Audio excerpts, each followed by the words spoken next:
पिछले 17 महीने से मैं अपनी ज़िंदगी में जो चीज़ मिस कर रहा था, स्कूलों में जाना, बच्चों से इंटरेक्ट करना, उनके साथ बैठना, हंसना, बोलना, टीचर्स के साथ में बात करना, समझना, फिर एजुकेशन के सपने देखना, वो मैं अपनी ज़िंदगी में मिस कर रहा था, स्कूल में जाना। तो आज मुझे बहुत खुशी है कि भगवान ने मुझे फिर से मौका दिया और मैं वापस स्कूलों में आया हूँ, बच्चों के बीच में आया हूँ। मैं बहुत बार वहाँ ये सोचता रहा कि बच्चे तो भगवान का रूप होते हैं और वाकई भगवान ही हैं, तो सुबह सुबह अपने भगवान से जाके मिल लो। तो आज मैं अपने भगवान से मिल लिया आके, मुझे बड़ा अच्छा लगा। और मैं एजुकेशन मिनिस्टर आतिशी जी के साथ आया और मुझे बहुत खुशी है कि पिछले 17 महीने में दिल्ली सरकार में एजुकेशन का जो काम चल रहा था पहले से, उसको और गति दी है। यहाँ बच्चों से मिलके भी पता चला, टीचर्स से मिलके भी पता चला, और मैं वहाँ बैठ के न्यूज़पेपर में भी देखता रहता था कि जिन स्कूलों के जिन ज़मीनों पर मैं पत्थर उद्घाटन का शिलान्यास का पत्थर लगा के गया था, वो स्कूल अब बन के भी तैयार हो गए और उनका उद्घाटन भी मैडम ने कर दिया, आतिशी जी ने, शिक्षा मंत्री के रूप में। ये मेरे लिए वहाँ बहुत सुकून की बात होती थी।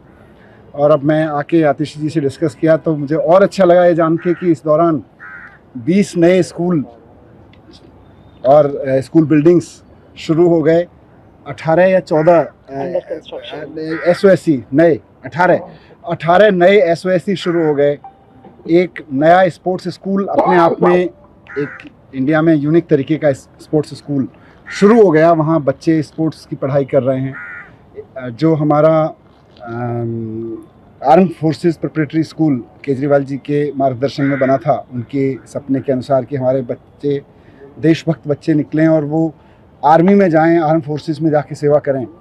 तो मुझे बहुत खुशी हुई ये जान के कि आर्म फोर्सेस प्रिपरेटरी स्कूल के पहले बैच में, जिसमें 64 बच्चे थे 12वीं क्लास में, उसमें से 32 NDA में क्वालिफाई हुए पहले टेस्ट में, और उसमें से 8 फाइनली जाके NDA क्रॉस करके सेकंड लेफ्टिनेंट बन रहे हैं अब। तो 64 बच्चों में के पहले बैच में 64 बच्चों के पहले बैच में से 8 बच्चे दिल्ली के सरकारी स्कूल से सीधे जाके NDA क्रॉस करके सेकंड लेफ्टिनेंट बन रहे हैं। आई थिंक इतना तो देश के किसी स्कूल से अब तक नहीं होगा, किसी एक स्कूल से। तो ये सारा काम एजुकेशन में हुआ और मैं वहाँ यही प्रार्थना करता था कि मुझे भले ही इन लोगों ने जेल में डाल दिया है, इनकी मंशा भले ही इस एजुकेशन क्रांति को रोकने की हो, लेकिन ये रुके ना। मेरी भगवान से यही प्रार्थना रहती थी कि बाकी सब चीज़ें चाहे रुकें, आगे बढ़ें, कैसे हों, उसके लिए लड़ते रहेंगे, लेकिन भगवान ये एजुकेशन की जो रेवोल्यूशन शुरू हुई थी, शिक्षा की क्रांति, ये ना रुके। और ये रुकी नहीं।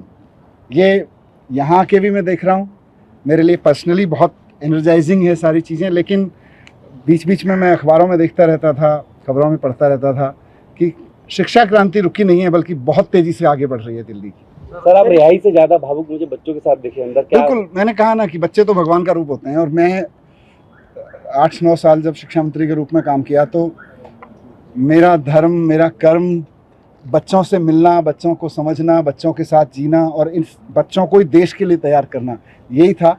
आज वापस मैं उसमें आया तो मुझे लगा 17 महीने से सबसे ज़्यादा चीज़ कोई अगर मैंने मिस की तो वो ये थी, आज वो भी पूरी हो गई। एक चीज़ समझने के डिप्टी सीएम जब आप थे तो भी कि अभी ये झंडा फहराने को लेकर भी कंट्रोवर्सी चल रही है और विवाद इस तरीके का कि आतिशी GAD चाहता है आतिशी झंडा फहराए, और सीएम ने जो चिट्ठी लिखी थी, जेल प्रशासन कह रहा है कि चिट्ठी नहीं लिख सकते किसी भी तरीके की आधिकारिक अंदर जेल से।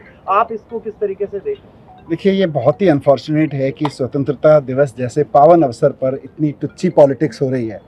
और वो भी क्या, मैं अखबारों में पढ़ता रहता हूँ कि कोई जेल में बंद एक बहुत महाठग है, सुकेश नाम है उनका शायद, उनकी चिट्ठी जब लिखी जाती है, वो कोई चिट्ठी लिखते हैं, सुकेश चिट्ठी लिखता है, तो वो तिहाड़ प्रशासन भी बाकायदा LG साहब को सबमिट करता है और LG साहब भी बाकायदा उस पर एक्शन लेते हुए कार्रवाई करते हैं, जो भी है।